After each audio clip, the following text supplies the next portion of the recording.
I'm the number one go-to guy in the world of celebrities. How do you make that happen? Decided to get very skilled at my work, and anywhere from working from little kids in orphanages to people in prisons to Robert Downey Jr. So I don't see anybody as different. I just see them as human beings that need to turn a setback to a comeback. What I teach is that we all have what I call life interruptions. You've had them, I've had them.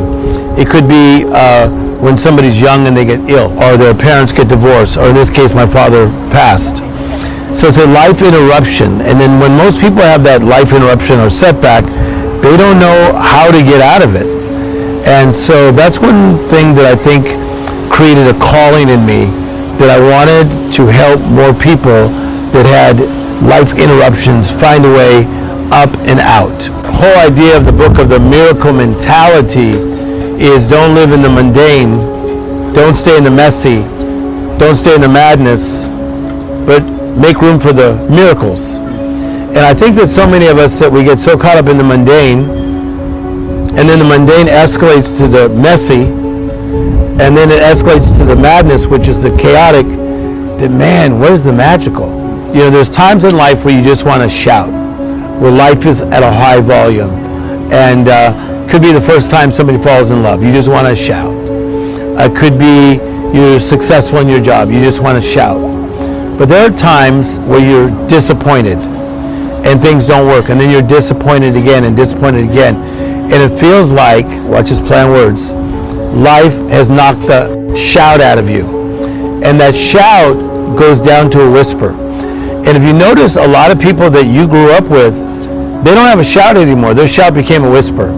It's like, hey, how's it going? Well, step by step. How's your marriage going? Okay. How's your job? Okay. And they find themselves in the land of okay. But I believe you can get your shout back. That idea of listening, but also the fact that I learned through my research and study how to turn a setback into a comeback. Like, I'll give you like 3 points. Please. So when somebody has a setback, what happens to them, most times they go very singular. They go really inward. So if they go through a divorce, they go very inward, or they lost their job, they go inward. Anxiety or depression, pandemic, they go very inward. But when you have a setback, the first thing you got to do is you got to become awake.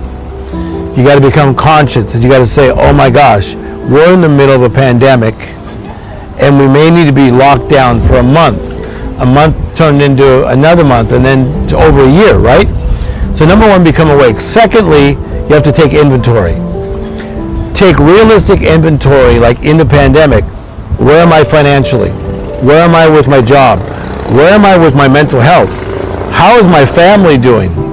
How's my country doing? How's this world doing? So number one, you become awake. Secondly, you take inventory. But here's a powerful thing. You have to partner with the right people. I feel that a lot of people, when they have a setback, they don't have the right people to partner with. So that's what I always wanted to become, and that's what I became. I wanted to be the person that somebody could link hands with and say, come on, Tim Storey, you may not know everything, but you know how to get people from a setback to a comeback. I'm the partner, power person. I'm inspired by the little things in life. I have this saying that miracles are either coming or going at all times. My last book is called The Miracle Mentality. And to have a miracle mentality is to look for the extraordinary, look for the unusual, look for the uncommon. And the other day, I was really busy on a lot of Zoom calls. And I went in my backyard, and as I was sitting there drinking hot tea, I noticed that 3 butterflies came by my right shoulder at the same time. True story. They turned around and came back the same way. That inspires me.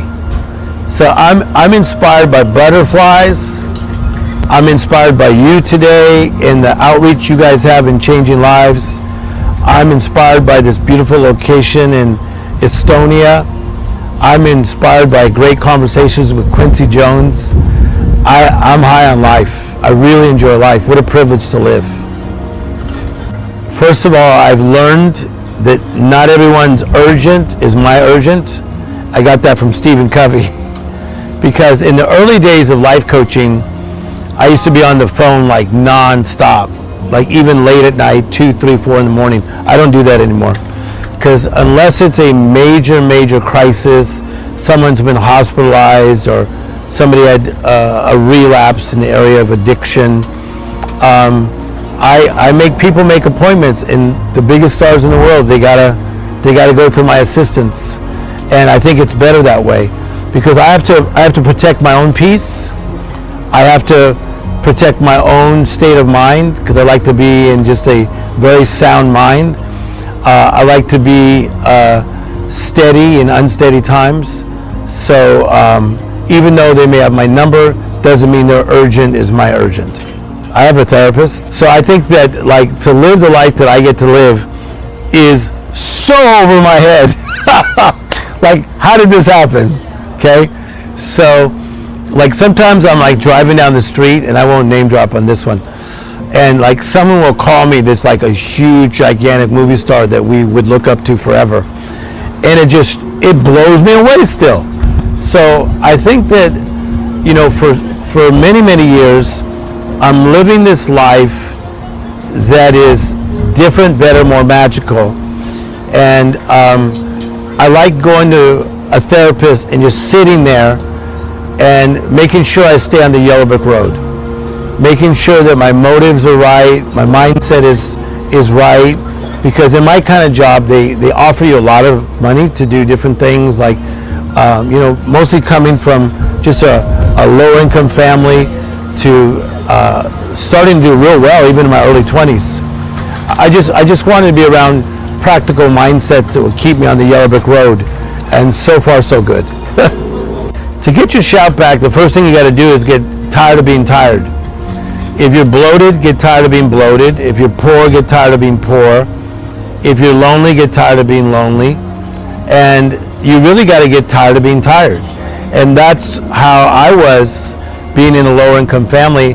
I didn't like that feeling of like I wanted a certain tennis shoe, but I got the almost version. I wanted this certain type of Levi's, but I got Plevi's, right? So everything was almost. I was tired of being tired, tired of being regular, tired of being this.